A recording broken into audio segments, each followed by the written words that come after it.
What's crappening? Welcome back to another episode of Zenshin Works. We are going to work on Lola.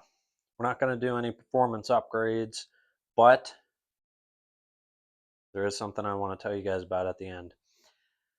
We're going to be taking the catch can off because it's an emissions piece and we don't have emissions where I live. Quite honestly, if I were to take it to get inspected and I did live somewhere with emissions, guess what? They're not going to know what to look for because this car was never produced here.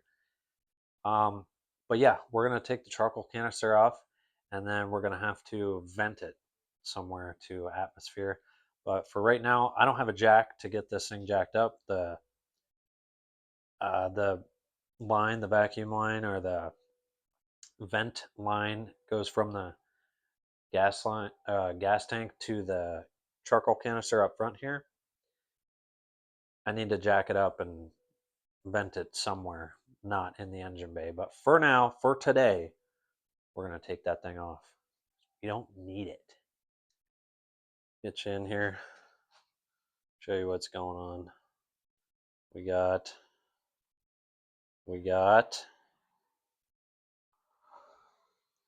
to take this off right there. We got to take that little air duct off, and then there's a little mounting bracket you can see right there, and we got to take all the vacuum lines off, and then boom.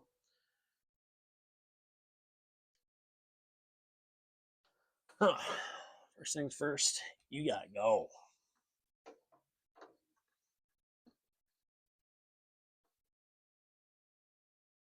Come on. Get out of here. This is actually one of my favorite pieces of the car because every other S15 I've seen, other than my buddy Perez's, doesn't have this. He's got the original airbox, I think, though. Oh, we got that out of the way. Now we need to... There's a vacuum line that comes off here that goes down to a hard line that will eventually get cut. But this goes down the frame rail on this side, and it's the vent for the gas tank. And if we don't let the gas tank vent, well, it's going to cause problems. It'll get a lot of, I guess it'll kind of like suck in on the gas tank if we plug that off, because there's going to be fuel coming out of there, being pumped out of there by the fuel pump, and there will be no place for it to vent, so that there'd be pressure in there. Anyhow, let me get you in here and take a look.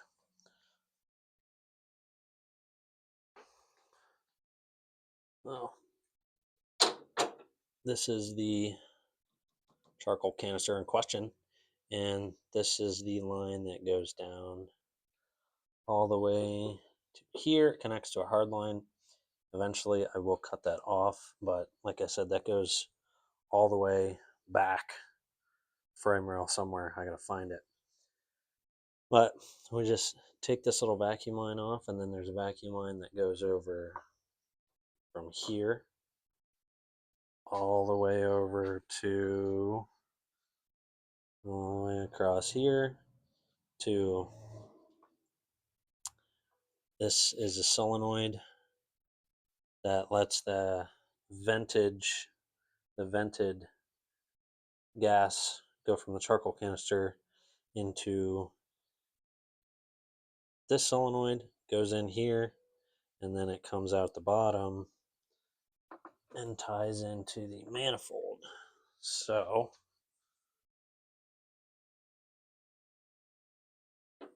this has some, I don't know if this is blocked already or what.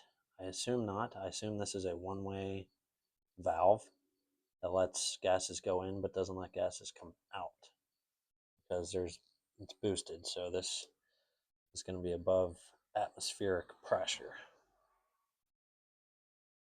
So we got to cap this off as well, because I'm pretty sure if I start the car, it will, and I put my finger on this, it will be pulling in air because it's used to having gas coming into this. First things first, we're going to get this vacuum line off of here. Just like that. Keep the clamp on there. Here, get this off.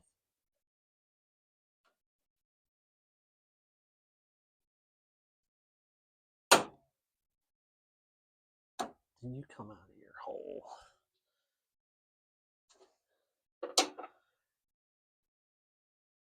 You did. Okay.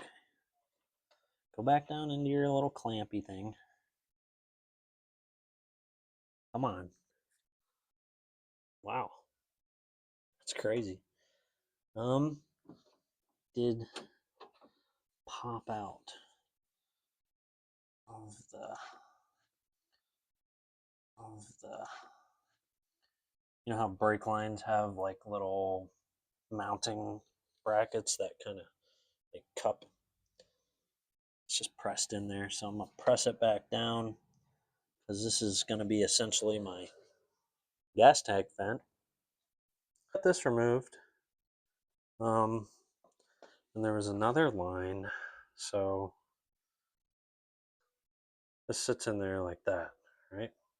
There's another line on the bottom. Now I'm confused. I thought there was only two lines, one in and one out. Now this is the line, and this goes down and tees off. So it looks like one of these goes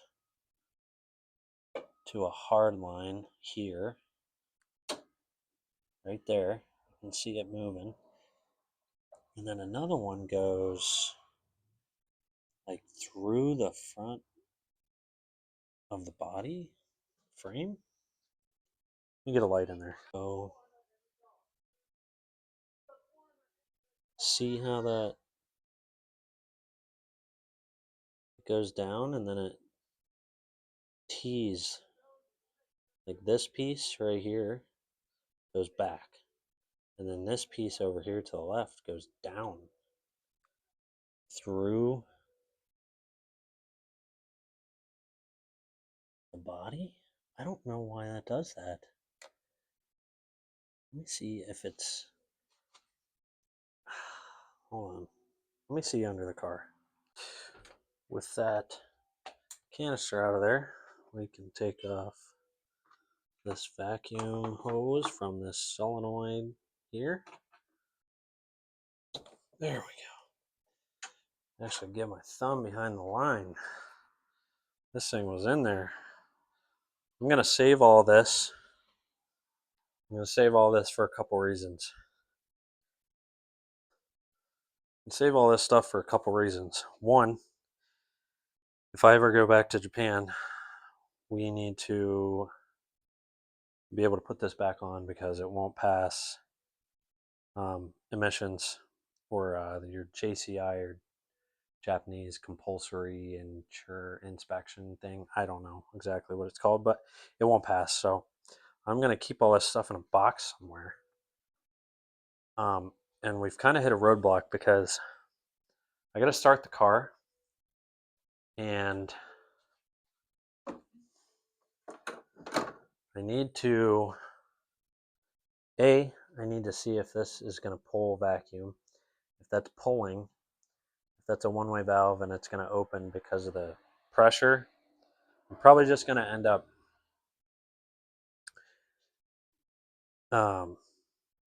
putting something in there to block that off. And then two is I'll put a picture on the screen. I don't know where these lines go, and I don't know exactly what they do, but that one T fitting that was on the bottom, that came off the bottom of the charcoal canister, one goes back towards the back of the car, and one goes into the frame, like the front subframe body part, and I need to consult the forums and group chats because I've never done this and I don't want to mess something up. I don't want to start the car and then drive it and then have it be venting a bunch of gas right beside my air filter. Another huge announcement. Guess what we got? We got for Lola. We're spoiling her, I know. Boom. That's right, we got tires. So I went with the ACCELERA 651Rs, 651s, 651 Sports. I have a buddy that has a 240 and he has 255, 45, 18s on his, and I drove his car. Grip's pretty nice. And then I had another buddy of mine that was in Japan tell me that these are good tires, so I'm gonna try them. They seem pretty good. They seem very similar to the Kenda tread pattern, just they got more of more sipes in here or whatever. But these are a 225 40 18, so they should be pretty good. They got a lot of meat on them, and we'll see how they go.